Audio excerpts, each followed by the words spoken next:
Join me today for Fall Mushroom ID, especially turkeytail tips, and 101 Introductory Mushroom Microscopy. Today on Tattooed Granny. Okay, this is the Foray FUW Parkside. We've got reagents, so let's go see Mushrooms, different and then we're going to do a microscopy class. stuff Melissa sent along. And it is jam. It is jam.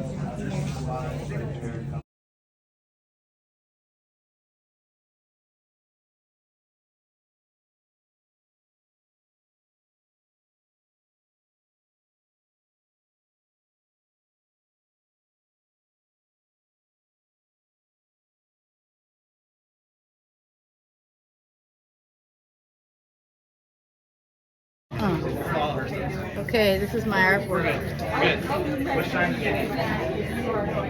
Mushroom that I drew. There's the base. All the parts are labeled.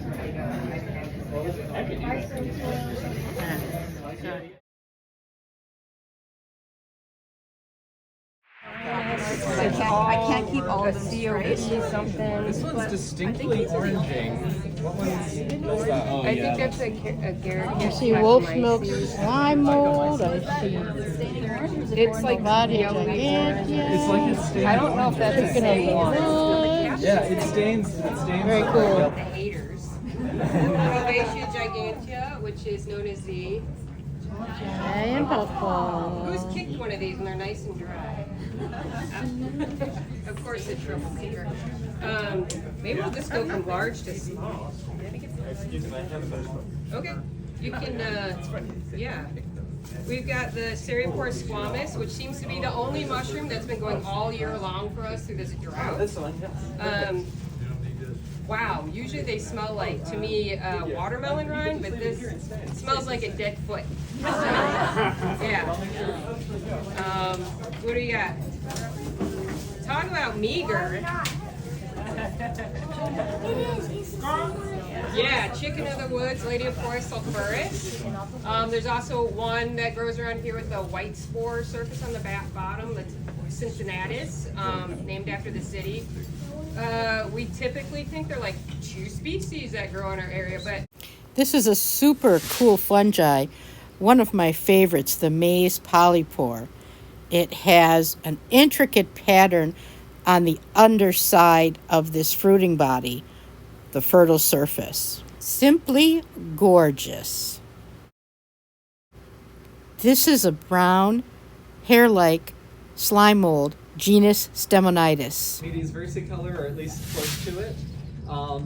Not only is it slightly fuzzy on the cap, not more than slightly, but if you look at the bottom, it has tiny pores. Sterium, one of the big lookalike groups, almost everything, I shouldn't say that, but like a whole bunch of them are lookalikes, have smooth, no pores, just smooth or sometimes rugged, but no pores. Oh yeah, I guess.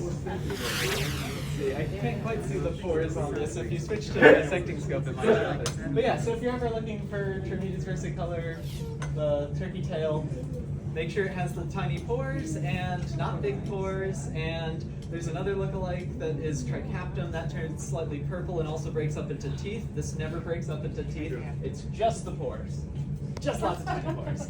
No teeth, not smooth, pores. Anyways, they're super thin along the whole thing. Yeah. So it's more than slightly hairy, I'd say. yeah, we would call it momentum. Yeah. Yeah. Well, it's velvety. I'm gonna butcher Latin because I find it fun. Yeah. So don't listen to me. But Don't tangly hair is like a goblet. Mm-hmm. Dense. Yeah. Let's see, what else? Break it open. Oh, shit. You can break it open and you'll see the concentric rings. It makes a new layer of what are called the perithecia inside this. It makes what's called a stroke. This is a turkey tail look-alike with tiny purple tooth-like pores.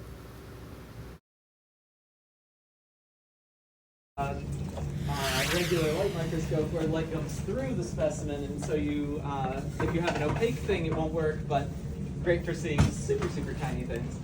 These don't get the same level of magnification, but they also are awesome for just looking at something close up really easily, because you can manipulate it easily.